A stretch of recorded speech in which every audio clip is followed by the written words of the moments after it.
family. In the last few weeks, we've gotten to read a lot about you in the press, and in particular about your religious beliefs.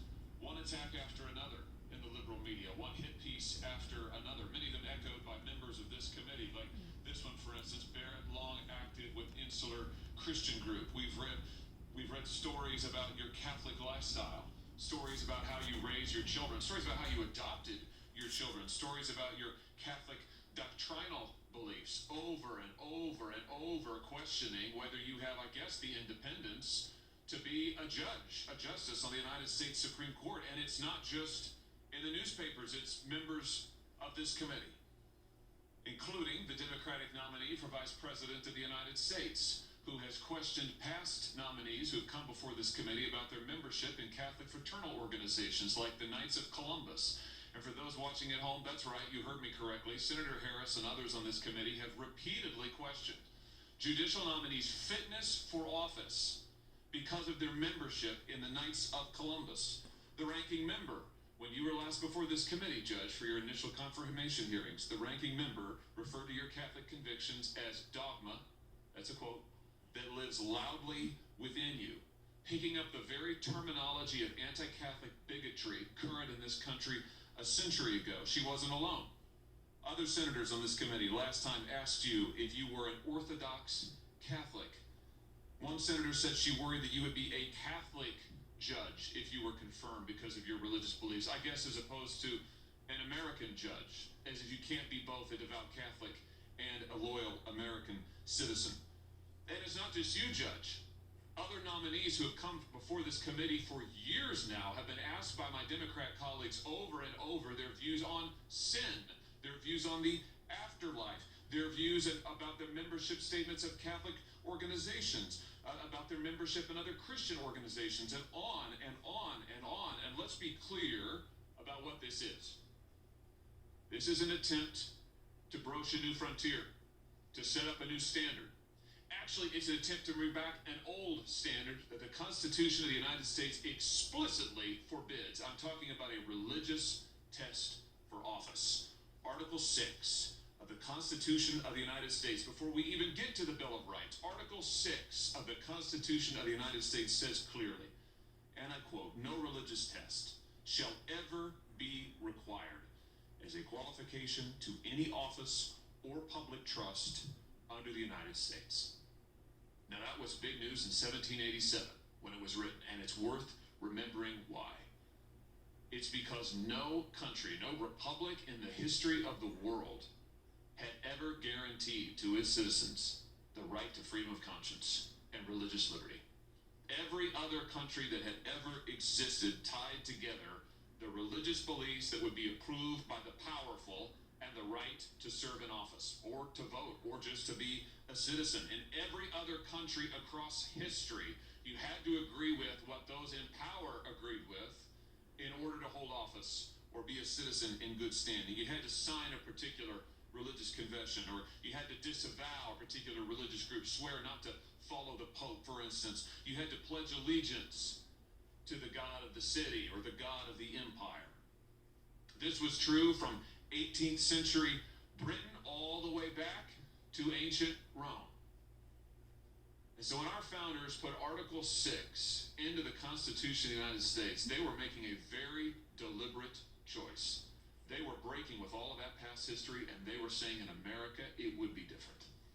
In the United States of America, we would not allow the ruling class to have veto power over your faith, over what Americans believed, over who we gathered with to worship, and why, and where, and how. No, in this country, the people of the United States would be free to follow their own religious convictions, free to worship, free to exercise their religion, and people of faith would be welcome in the public sphere. They'd be welcome there. They'd be welcome without having to get the approval of those in power, like those on this committee. They would be welcome to come and to bring their religious beliefs to bear on their lives, on their office, and all that they do. So long, of course, as they were peaceful citizens who followed the law. Religious people of all backgrounds would be welcome in public life. And no person in power would be able to control what the American people, any American citizen, thought or believed or who they worshiped. This freedom of conscience and religious liberty undergirds all of our other rights because it tells the government that it cannot tell us what to think or who we can assemble with or how we can worship or what we can say. And that's why Article 6 is there even before we get to the Bill of Rights and the First Amendment. But this bedrock principle of American liberty is now under attack. That is what is at stake when we read these stories attacking Judge Barrett for her faith. That is what is at stake when my Democratic colleagues repeatedly question Judge Barrett and many other judicial nominees about their religious beliefs, about their religious membership, about their religious practices, about their family beliefs and practices. That is an attempt to bring back the days of the religious test. That is an attempt to bring back the veto power of the powerful over the religious beliefs and sincerely held convictions of the American people. And that is what is at stake in this confirmation hearing. Judge Barrett is a Catholic. We all know that. She's a devout Catholic. We all know that. She and her husband have chosen to raise their family according to their Catholic beliefs in faithful fellowship with other Catholics. We all know that. Heck, 65 million Americans are Catholics, and many millions more are Christians of other persuasions. Are they to be told that they cannot serve in public office? That they are not welcome in the public sphere unless the members of this committee sign off on their religious beliefs? I, for one, do not want to live in such an America. And the Constitution of the United States flatly prohibits it. Now, the Constitution says that people of faith, like Judge Barrett, are welcome in high office, welcome in any office, welcome throughout our public life here in this country. And I would just say to my Democrat colleagues that these years now, this pattern and practice, as we say in the law, this pattern and practice of religious bigotry, because that's what it is. When you tell somebody that they're too Catholic to be on the bench, when you tell them they're going to be a Catholic judge, not an American judge, that's bigotry.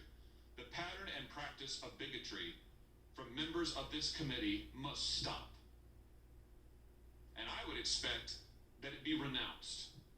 Now, I just heard my colleague, Senator Coons, make a reference to an old case, the Griswold case, which I can only assume is another hit at Judge Barrett's religious faith, referring to Catholic doctrinal beliefs. I don't know what else it could be. Since no one has challenged this case, it's not a live issue and hasn't been for decades. This is the kind of thing I'm talking about, and this is the sort of attacks that must stop. I look forward, Judge Barrett, to getting the chance to speak with you further about your legal credentials, about your legal views, about your approach to the law and your judicial philosophy. But I hope that one thing that this confirmation process will stand for in the end, I hope when we look back at the confirmation hearings for Judge Amy Barrett, soon I hope to be Justice Amy Barrett, one thing we will say is that was the time, that was the year that the attempt to bring back religious tests for office was finally stopped. Thank you, Mr. Chairman. Excellent.